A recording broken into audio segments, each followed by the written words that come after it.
Hello dear students. आज इस video में हम जो हिंदी वर्णमाला होती है ये आपको दिखाई दे रही है स्क्रीन पर, इसके बारे में, और इधर वाले पेज पर जो ये अंग्रेजी की वर्णमाला है इसके बारे में हम कुछ जानकारी प्राप्त करेंगे। क्योंकि ये जो आपको अक्षर दिखाई दे रहे हैं इनको हम अक्षर बोलते हैं या वर्ण बोलते हैं। ये अक्षर या वर्ण ही किसी भी भाषा की नींव होती हैं, किसी भी भाषा की जड़ होती हैं। क्योंकि इन अक्षरों की वजह से ही कोई भी भाषा होती है वह अपना रूप, सही रूप धारण करती है, सही अर्थ दे पाती है। तो सबसे पहले तो मैं आपको यही कहूँगा कि ये जो सारे अंग्रेजी के आपको ये दिखाई दे रहे हैं अक्षर, ये हिंदी के अक्षर, इनको हम अक्षर बोलते हैं या वर्ण बोलते हैं। इनको हम क्या बोलते हैं? वर्ण या अक्षर। और ये जो अक्षर या वर्ण देखो इस तरह ये इकट्ठे हो गए एक माला की तरह। जैसे हम किसी मोतियों की माला को, मोतियों को हम एक जगह पर पिरो देते हैं, इकट्ठा कर देते हैं, तो उनको हम मोतियों की माला कहते हैं। उसी प्रकार जब हमने इन वर्ण को, इन अक्षरों को एक जगह इस तरह माला में पिरो दिया, सीरियल वाइज इनको लिख दिया, तो ये अक्षरों की माला बन गई, वर्णों की माला बन गई। तो इनको हम वर्णमाला कहते हैं। हिंदी में क्या बोलते हैं इनको? वर्णमाला। तो आपने याद रखना है कि ये इस वर्णमाला जो ये माला है, वर्ण रूपी जो माला है, इसके ये मोती हैं, ये मनके हैं, ये अक्षर हैं। और ये अक्षर जो हैं, जैसे आपको ये ऊपर वाले लाल पेन से लिखे हुए दिखाई दे रहे हैं और नीचे वाला ये नीले पेन से, इसी प्रकार अंग्रेजी में ये अक्षर जो आपको लाल पेन से दिखाई दे रहे हैं और इधर वाले ये नीले पेन से दिखाई दे रहे हैं। ये दो रंगों में क्यों लिखे हैं, ये इनका भी कारण है। क्योंकि इन दोनों के फिर नाम अलग अलग हैं। इन सब को मिला करके तो हम इनको वर्ण कहते हैं या अक्षर कहते हैं। लेकिन इनको फिर वर्ण या अक्षरों को भी फिर अलग अलग दो भागों में बांट दिया जाता है। एक तो ये जो लाल पेन से लिखे हुए हैं इस भाग, इसमें इनको हम बोलते हैं, जैसे ये लिखा हुआ है स्वर। लाल पेन से लिखे हुए जो अक्षर हैं इनको क्या बोलते हैं? स्वर। और स्वर का दूसरा नाम मात्रा भी होता है, इनको मात्रा भी कहते हैं। और जो इन नीले पेन से लिखे हुए हैं इनको हम व्यंजन कहते हैं, व्यंजन। इसी प्रकार इधर ये जो लाल पेन से लिखे हुए हैं इनको अंग्रेजी में हम वोवल बोलते हैं, वोवल, मात्रा। और ये नीचे जो नीले पेन से लिखे हुए हैं इनको कॉन्सोनेंट कहते हैं, कॉन्सोनेंट, व्यंजन, हिंदी में व्यंजन। तो ये जो बातें आपको बताई हैं इनको आगे बढ़ाते हुए हम ये कहना चाहते हैं कि ये जो व्यंजन है नीले लिखे हुए पेन से, इन व्यंजनों के साथ ये जो स्वर हैं या ये मात्राएं हैं, जब इन मात्राओं को इन व्यंजनों के साथ जोड़ा जाता है तो फिर वो आगे इनसे शब्द बनते हैं, इनसे वाक्य बनते हैं। अगर ये मात्रा ना हो, ये स्वर ना हो, अकेले व्यंजन हो, तो ना उनसे शब्द बन पाएंगे, और शब्द नहीं बनेंगे तो वाक्य भी नहीं बन पाएंगे, और वाक्य ही नहीं बनेंगे तो किसी भाषा का कोई अर्थ भी नहीं निकलेगा।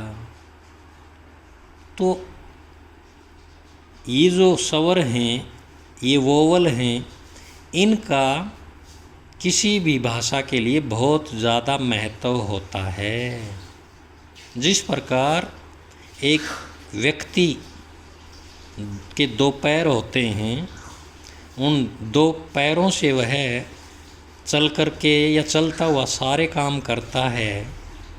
अगर पैर ना हो तो किस प्रकार वो असहाय हो जाता है, उसी प्रकार यदि ये स्वर ना हो किसी भाषा में, ये वोवल ना हो अंग्रेजी भाषा में, तो ये जो व्यंजन हैं ये असहाय हो जाते हैं, निरर्थक हो जाते हैं। तो ये मान के चलो कि स्वर कह लो या मात्रा कह लो, ये किसी भी भाषा के जो हैं रीढ़ की हड्डी होते हैं। अभी मैं आपको ये समझाना चाहता हूँ कि जिस प्रकार ये लाल अक्षरों में ए आ छोटी ई बड़ी छोटा ऊ बड़ा ऊ री स्वरों में नहीं आती, ए आई ओ औ, और अंग और ए है वो भी हमने नहीं लिखे, वो भी स्वर में नहीं आते। इधर अंग्रेजी वर्णमाला में ए ई आई ओ यू, ये केवल 5 स्वर होते हैं। अंग्रेजी वर्णमाला में कितने स्वर होते हैं? 5। और हिंदी वर्णमाला में स्वर कितने हैं? 1 2 3 4 5 6 7 8 9 10। इसमें कितने हैं? 10। इसमें कितने हैं? 5। तो ये कहाँ किस तरह से इनके साथ जुड़ते हैं या इनका क्या असर होता है, इनके बारे में और आगे आप सुनिए। जिस प्रकार ये जो अंग्रेजी के वोवल हैं 5, ए ई आई ओ यू, ये क्या रोल निभाते हैं अंग्रेजी भाषा में, इसके बारे में आप ध्यान से सुने। जैसे ये लाल पेन से कुछ शब्द लिखे हुए हैं, ELEPHANT elephant, UMBRELL umbrella, APPLE Apple, INKPOT inkpot, aeroplane, AEROPLN aeroplane. ये देखिए, ये सभी इनका जो पहला अक्षर है वो स्वर है, स्वरों से शुरू हैं ये। और इधर वाले देखिए, BOY boy, CAR car, HOUSE house, KITE kite, FROG frog. ये इनका जो पहला अक्षर है वो सब कॉन्सोनेंट हैं, व्यंजन हैं। तो यहाँ पर आपको ध्यान देने वाली बात ये है कि अंग्रेज़ी भाषा में आपको जो शब्द हैं वो ऐसे भी मिलते हैं जो कॉन्सोनेंट से शुरू होते हैं, और ऐसे शब्द भी होते हैं जो वोवल से शुरू होते हैं। अब इनमें एक चीज़, ये जो इधर वोवल से शुरू हैं, इनका हम जब उच्चारण करते हैं, उच्चारण का मतलब जब हम इनका हिंदी में बोलते हैं, जैसे एलिफेंट, एलिफेंट, तो एलिफेंट बोलते हैं तो ए से शुरू होता है। ये ए कौन सा? ये हिंदी वाला ए, ये स्वर, हिंदी का जो स्वर है इससे शुरू होता है।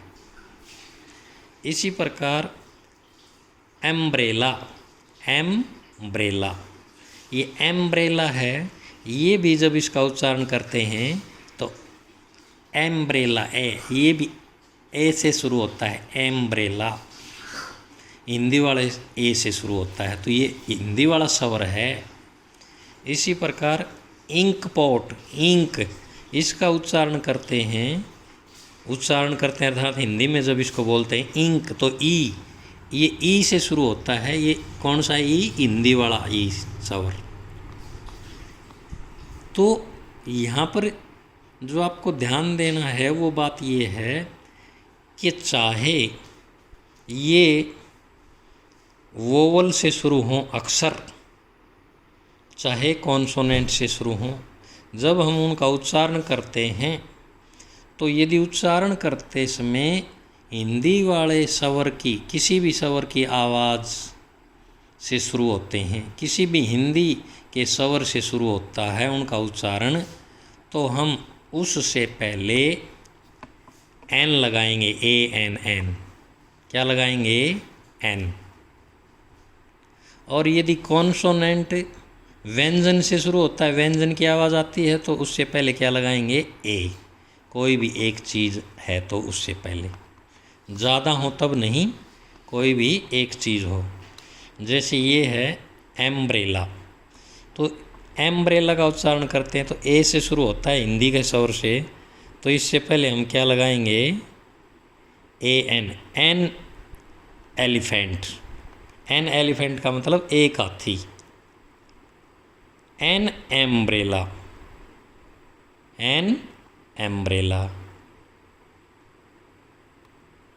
एन एप्पल का मतलब एक सेब।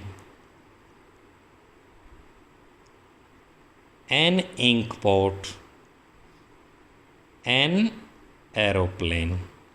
तो इन सब का उच्चारण ये जो हिंदी वाले स्वर हैं इनसे शुरू होता है जब उच्चारण की बात कर रहे हैं हम। और इधर ये जो हैं बॉय, ये बै से शुरू होता है, तो बै जो है व्यंजन है, तो इससे पहले क्या आएगा? A boy. ये कार, ये कै से शुरू होता है, कै भी व्यंजन है, तो इससे पहले भी क्या आएगा? ए कार, एक कार। हाउस, ये है से शुरू होता है, व्यंजन है ये भी, इससे पहले भी ए आएगा। काइट, ये भी कै से शुरू होता है, तो इससे पहले भी क्या आएगा? ए। और फ्रॉग, फै से शुरू होता है, ये भी व्यंजन है, इससे पहले भी क्या आएगा? ए। तो प्यारे बच्चों, इसमें जो मेन चीज़ है आपको बताने की वो यही है कि कहाँ पर हम एक चीज़ हो तो उससे पहले ए लगाते हैं, और कहाँ पर हम एक चीज़ हो तो उससे पहले एन लगाते हैं। तो हम किसी भी शब्द का उच्चारण करके देखते हैं, एक वचन शब्द का, यदि वो हिंदी वाले स्वर से शुरू होता है तो उससे पहले एन आएगा, और यदि अंग्रेजी वाले व्यंजन से शुरू होता है तो उससे पहले ए आएगा।